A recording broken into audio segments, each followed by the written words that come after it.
టీవీలో మీ personal and business promotions కోసం కింది నెంబర్కి కాంటాక్ట్ చేయండి. ఈ రోజు తెలుగుదేశం పార్టీ జాతీయ ప్రధాన కార్యదర్శి యువ నాయకులు విద్యాశాఖ మంత్రి నారా లోకేష్ గారి పుట్టినరోజు పురస్కరించుకుని పిఠాపురం నియోజకవర్గంలో భారీగా తెలుగుదేశం శ్రేణులు అందరూ కలిసి ఇక్కడ పుట్టినరోజు వేడుకలు ఘనంగా నిర్వహిస్తున్నారు. దీనిలో భాగంగా తెలుగుదేశం పార్టీ పిఠాపురం కార్యాలయం వద్ద భారీ కేక్ ని కట్ చేసి పిఠాపురంలో ఉన్నటువంటి గవర్నమెంట్ ప్రభుత్వ ఆసుపత్రి వద్ద ఇక్కడ ఉన్నటువంటి వృద్ధులకు అదేవిధంగా పేషెంట్లకి కేకులు అదేవిధంగా పళ్ళు కూడా పంచిపెట్టడం జరుగుతుంది. దీనిలో భాగంగా డెలివరీ అయినటువంటి కొంతమంది బాలింతలకి కిట్లు ఏవైతే ఉన్నాయో ఆ కిట్లు పంపిణీ కార్యక్రమం కూడా జరుగుతుంది. ఇక్కడ గమనిస్తే గనక వర్మ గారు సతీమణి రావడం కూడా జరిగింది. అదే విధంగా తెలుగుదేశం కార్యకర్తలు పెద్ద ఎత్తున ఇక్కడ హాస్పిటల్ దగ్గర రావడం జరిగింది. పుట్టినరోజు వేడుకలు చాలా ఘనంగా నిర్వహిస్తున్నారు. ఒకసారి మనం అడిగి తెలుసుకుందాం లోకేష్ గారి పుట్టినరోజు వేడుకలు ఏ విధంగా జరుపుతున్నారు ఏంటనేది.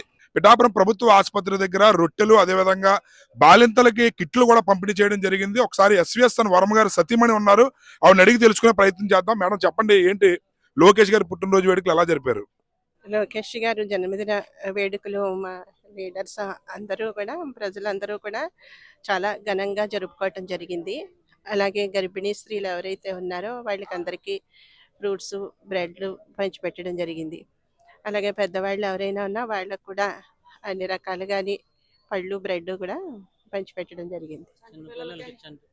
చిన్న మన నాయకుడు లోకేష్ గారికి జన్మదిన శుభాకాంక్షలు మన పిఠాపురం ప్రజలందరి తరఫున మా తరఫున కూడా.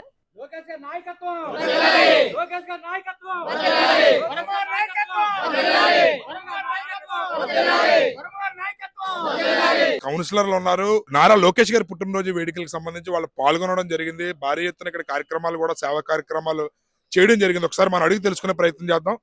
చెప్పండి మేడం, ఏంటి లోకేష్ గారి పుట్టినరోజు వేడుకలు పిఠాపురం నియోజకవర్గంలో ఎలా జరిపారు? ఈ రోజు లోకేష్ గారి పుట్టినరోజు వేడుకలు పిఠాపురం నియోజకవర్గంలో అంగరంగ వైభవంగా జరిగాయి. అలాగే గవర్నమెంట్ హాస్పిటల్ ఎవరైతే ఉన్నారో బాధితులు అనారోగ్య బాధితులకేమో ఫ్రూట్స్ రొట్టె కూడా పంచిపెట్టడం జరిగింది. అలాగే గర్భిణీ స్త్రీలకి పుట్టిన పిల్లలకు కూడా బేబీ కిట్స్ అందజేయడం జరిగింది. ఈరోజు లోకేష్ గారు చెప్పాలంటే ఒక మొండి విజేతనే చెప్పాలి. ఎందుకంటే ఆయన రాజకీయంలో రావాల్సిన అవసరం లేదు. ఎందుకంటే తాతయ్య గారు ముఖ్యమంత్రి, తన తండ్రి ముఖ్యమంత్రి, ఒక బిజినెస్ మ్యాన్గా ఎదగచ్చు.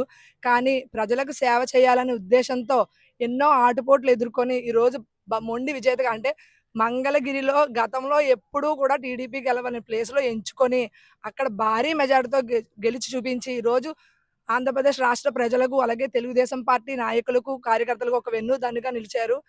రాబో 30 తరాలకు లోకేష్ గారు తెలుగుదేశం పార్టీ బలంగా ఉంది, నిలబడింది అని తెలియజేయడానికి ఇది ఒక ఉదాహరణ. అలాగే ఈరోజు అన్ని చోట్ల పండగ అయిపోయి ఉండొచ్చు ఆంధ్రప్రదేశ్లో, కానీ ఆంధ్రప్రదేశ్లో పండగ వాతావరణం ఇప్పుడు నెలకొంది. ఆంధ్రప్రదేశ్ పెట్టుబడుల కోసం మన ముఖ్యమంత్రి చంద్రబాబు నాయుడు గారు అలాగే ఐటీ విద్యాశాఖ మంత్రి వర్యులైన లోకేష్ గారు ఈరోజు దావోస్ పెట్టుబడుల కోసం దావోస్ వెళ్ళడం జరిగింది. గతంలో దావోస్ అంటే ఒక మాట విన్నాం, కోడిగుడ్డు ఏమో ఎదగడం అన్నీ, కానీ ఇప్పుడు దావోస్ అంటే ఏంటో నిరూపించడానికి వస్తున్నారు. అలాగే ముఖ్యమంత్రి చంద్రబాబు నాయుడు గారికైనా లోకేష్ గారికైనా ఆయనకి ఎప్పుడు ఒకటే కోరిక, తెలుగు జాతి ఆ దేశంలోనే నెంబర్ 1గా ఉండాలని ఆయన చిరకాల కోరిక. అలాగే ఏదైతే 2047 విజన్తో ముందుకెళ్తున్నారో ఆయన వేసే ప్రతి అడుగు విజయవంతంగా సాగాలని మేము మనస్ఫూర్తిగా కోరుకుంటున్నాం. ఇలాంటి పుట్టినరోజులు మరెన్నో ఉన్నత శిఖరాలకు ఎదిగి మరీ చేసుకోవాలని మనస్ఫూర్తిగా కోరుకుంటున్నాం. లోకేష్ గారి పుట్టినరోజు గత పుట్టినరోజుకి ఈ పుట్టినరోజుకి ఉన్న ప్రత్యేకత ఏంటి? నారా లోకేష్ గారి గురించి చెప్పాలంటే ఐటీని తీసుకొచ్చి మన 2 రాష్ట్రాలను కూడా ఐటీ హబ్గా తయారు చేసినటువంటి ఘనత ఒక నారా లోకేష్ గారికి ఉంది. ఈ రోజు 2025లో ఏఐ ఆర్టిఫిషియల్ ఇంటెలిజెన్స్ మీద ఆయన దృష్టి పెట్టి దావోస్ వెళ్ళి అక్కడి నుంచి ఉన్నటువంటి కంపెనీలు తీసుకొచ్చి మన రాష్ట్రాన్ని ముందుకు తీసుకెళ్లే యువతకు ఆదర్శప్రాయంగా ఉన్నటువంటి నాయకుడు ఎవరైనా ఉన్నారంటే మన ప్రీతమ నాయకుడు యువ నాయకుడు అయినటువంటి నారా లోకేష్ గారు అని చెప్పి తెలియజేయచ్చండి. అయితే లోకేష్ గారు అధికారంలో రాకముందు సుమారు 3000 కిలోమీటర్ల పైగా పాదయాత్ర చేశారు. ఆయన అధికారం కోసం ఎంతో కష్టపడ్డారు. ఎలా అనిపిస్తుంది అంటే ఈ పుట్టినరోజును పురస్కరించుకుని మీకు ఎలా అనిపిస్తుంది సార్? అంటే నారా లోకేష్ గారి పుట్టినరోజుకి ప్రజలు ఇచ్చేటటువంటి గిఫ్ట్ ఏదైనా ఉంది అంటే అది 164 సీట్లతోటి భారీ మెజార్టీతో గెలిపించడమే. అది ఆయన చేసినటువంటి పాదయాత్రలో ప్రతి దిక్కున కూడా ఆయనకి నీరాజనం పెడుతూ ప్రజలందరూ కూడా బయటకు వచ్చి నారా లోకేష్ గారికి ఘన స్వాగతం పలికారు. దానికి నిదర్శనమే ఈ రోజు కూటమి ప్రభుత్వం ఇంత విజయం సాధించడానికి గల ముఖ్య కారణం. ఆయన పాదయాత్రలో ఇచ్చినటువంటి హామీలన్నీ కూడా నెరవేర్చడానికి ఆయన సాయశక్తిలా ప్రయత్నిస్తూ ముందుకెళ్తున్నారు. ఈ సందర్భంగా ప్రజలందరూ కూడా నారా లోకేష్ గారు పుట్టినరోజు అంటే ఇది మాకు ఒక పండగ రోజు అని చెప్పి ప్రజలందరూ తెలియజేయడం జరుగుతుందండి. రైట్, చూసారు కదా ఇక్కడ తెలుగుదేశం శ్రేణులు ఉత్సాహం. లోకేష్ గారు ప్రజా శ్రేయస్సు కోసం దావోస్ వెళ్లారు, ఐటీ పరిశ్రమను తీసుకురావడానికి ఎంతో శ్రమించారు. మళ్ళీ ఇప్పుడు ఆర్టిఫిషియల్ ఇంటెలిజెన్స్ తీసుకొచ్చి యువతకు భారీగా ఉద్యోగ అవకాశాలు కల్పించడంలో, యువ నాయకత్వాన్ని బలపరచడంలో లోకేష్ గారు ఎంతో శ్రమిస్తున్నారు. అదే విధంగా లోకేష్ గారు చేసిన పాదయాత్రలో ఇచ్చిన హామీల మేరకు రాష్ట్రాన్ని అభివృద్ధి పథంలో నడిపించే విధంగా కూటమి ప్రభుత్వం తమ శక్తివంచన లేకుండా ప్రయత్నం చేస్తుందని చెప్పి కూడా తమ సంతోషాన్ని తెలియజేస్తున్నారు. కెమెరామ్యాన్ అశోక్ తో శ్రీనివాస్, సుమన్ టీవీ.